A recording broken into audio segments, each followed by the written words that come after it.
Hello foodies, welcome back to நமக்கு soru தான் முக்கியம் சேனல். 30 குழம்போட வரிசையில இன்னைக்கு நீங்க பார்க்க போறது முந்திரி பருப்பு குழம்பு. இது 5வது குழம்புங்க. எல்லா குழம்போட லிங்க்கும் டிஸ்கிரிப்ஷன்ல கொடுத்திருக்கேன், பாருங்க. இந்த குழம்பு பத்தி சொல்லணும்னா இது ஒரு நல்ல ரிச்சான குழம்புங்க. ஒரு சொட்டு கூட மிச்சம் வைக்காம ஃபுல்லா சாப்பிட்டுட்டோம். நாளைக்கு இந்த குழம்பு ட்ரை பண்ணி பார்த்துட்டு எப்படி இருந்துச்சுன்னு சொல்லி கமெண்ட் செக்ஷன்ல சொல்லுங்க. வாங்க இப்போ ரெசிபியை பார்த்துடலாம். 20 பீஸ் உடைச்ச முந்திரிய நல்லா சுட தண்ணியில ஊத்தி ஊற வச்சிடணும். ஃபர்ஸ்ட்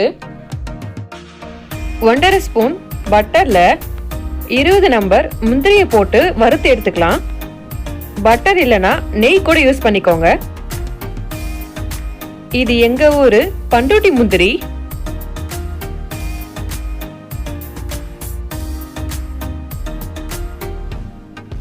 பதினஞ்சு நிமிஷம் போல இந்த முந்திரி பருப்பு ஊறிடுச்சு.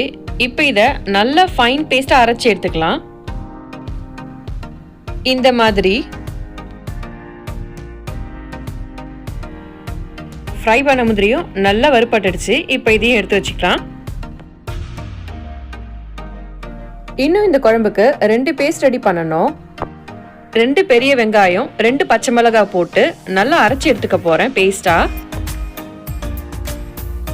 Onion paste ready. அதே மாதிரி 2 தக்காளி, இதையும் பேஸ்டா அரைச்சி எடுத்துக்கிறேன். இது முந்திரி பேஸ்ட், இது தக்காளி பேஸ்ட், இது வெங்காயம். வாங்க இப்போ குழம்பு செய்ய ஆரம்பிச்சிடலாம். முந்திரியை ஃப்ரை பண்ண அதே பேன்ல இப்போ குழம்பு செய்ய ஆரம்பிச்சிடலாம். 2 ஸ்பூன் எண்ணெய் ஆட் பண்ணிக்கோங்க. இப்போ இது கூட கிராம்பு பட்டையும் ஆட் பண்ணிக்கிறேன். இந்த பட்டை கிராம்பு எல்லாம் பொரிஞ்சதுக்கு அப்புறமா வெங்காய பேஸ்ட்டை இது கூட ஆட் பண்ணிக்கலாம்.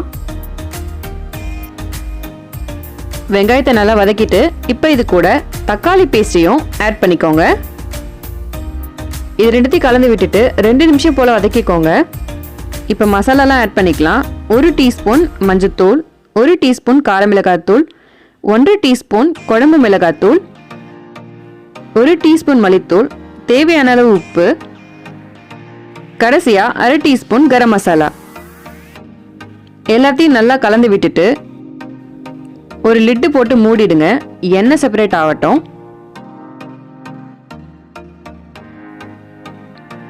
இப்போ எண்ணெய்லாம் திரிஞ்சிடுச்சு. இப்போ இது கூட அரைச்சி வச்சிருந்தோம் இல்லையா முந்திரி பேஸ்ட், அதை ஃபுல்லாக ஆட் பண்ணிக்கலாம்.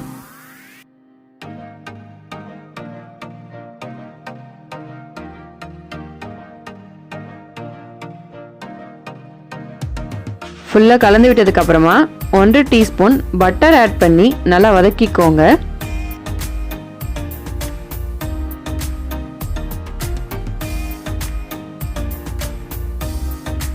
இதெல்லாம் மிக்ஸ் பண்ணதுக்கு அப்புறமா லிட்டு போட்டு மூடிடணும். அதுலேருந்து தண்ணி எல்லாம் செப்பரேட் ஆகி நல்லா ஒரு திக்கான பேஸ்டா வர வரைக்கும் லிட்டு போட்டு மூடி இருக்கணும். இங்க பாருங்க, அதுலேருந்து தண்ணி எல்லாம் ஃபுல்லா செப்பரேட் ஆகுது. இப்போ இதை நல்லா கலந்து விட்டுருங்க. நல்லா திக்கான பேஸ்ட் ஆயிடுச்சு பாருங்க. இப்போ குழம்புக்கு தேவையான தண்ணி ஆட் பண்ணிக்கலாம். 2 கப் தண்ணி ஆட் பண்றேன் நான். 7 நிமிஷம் இருக்கும். இப்போ நல்லா குழம்பு கொதிச்சிருச்சு. கொஞ்சம் அடிப்பிடிக்காத பேனா யூஸ் பண்ணிக்கோங்க இந்த குழம்பு வைக்கிறதுக்கு. ரெடி ஆயிடுச்சு.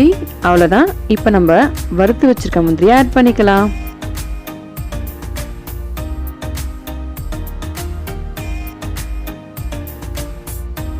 நல்லா கலந்து விட்டுட்டு ஒரு 5 மினிட்ஸ் மட்டும் இந்த முந்திரி பருப்பை வேக வச்சுக்கலாம் லிட்டு போட்டு. அவ்வளோதாங்க, நம்ம ரிச்சான முந்திரி பருப்பு குழம்பு ரெடி.